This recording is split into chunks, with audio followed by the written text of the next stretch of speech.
Hey guys, I just wanted to come on today and talk to you guys for a few minutes about abuse, recognizing abuse, and the different types of abuse. Now, there's several different types, but I just want to touch on today some of the most common types that you hear that people have dealt with before. So the most common types of abuse are mental, emotional, sexual, verbal, and physical.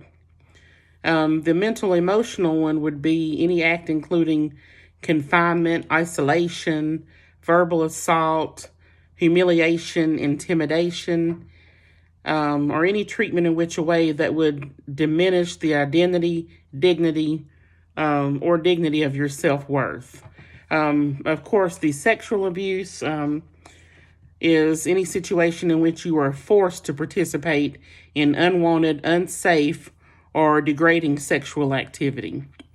Verbal abuse would be the negative defining statement told to or about a victim, or by withholding any response, thereby defining the target as non-existent. Physical abuse, the obvious, it's the use of force against someone in a way that injures or endangers a person. And so those are just some of the common ones that you hear about, or that we all hear about in the news or wherever. The thing I wanted to know is, are you aware that men and women both could be victims of abuse?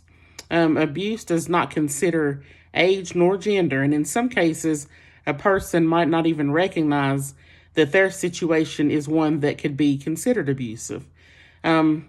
Some basic signs of an abusive relationship are that you may fear someone or fear your partner, feeling like you always have to walk on eggshells around your partner, or always having to watch what you say to avoid an argument or a blow up, being or feeling belittled or controlled, having feelings of self-loathing, helplessness, desperation in or about the relationship, having feelings of being humiliated in front of family or friends, being ignored, being put down, or made to feel that your your opinions and your accomplishments are not valid or not important,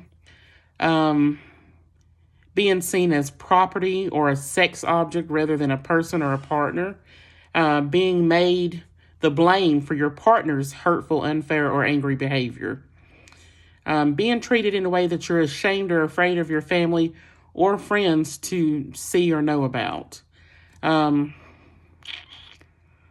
Your inner thoughts and feelings might make you believe that you deserve to be hurt or mistreated, or you could feel emotionally numb, wondering if you're the one who has the problem. Sometimes it comes to where somebody might make you feel like you're always the problem, just to kind of throw it off of themselves and the things they're doing that are hurtful.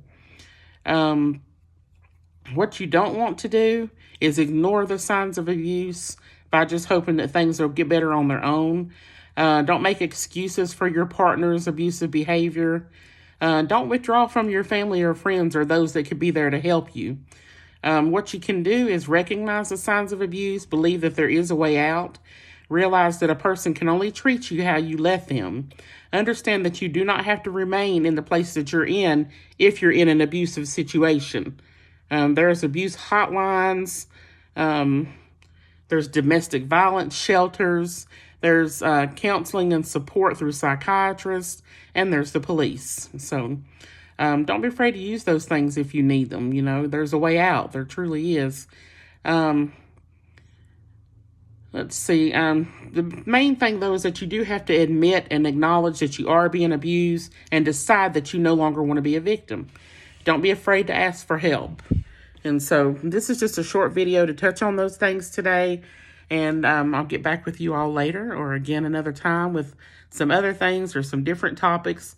The videos will be short and to the point for the most part. And I will touch on, like I said, other topics and just different types of things to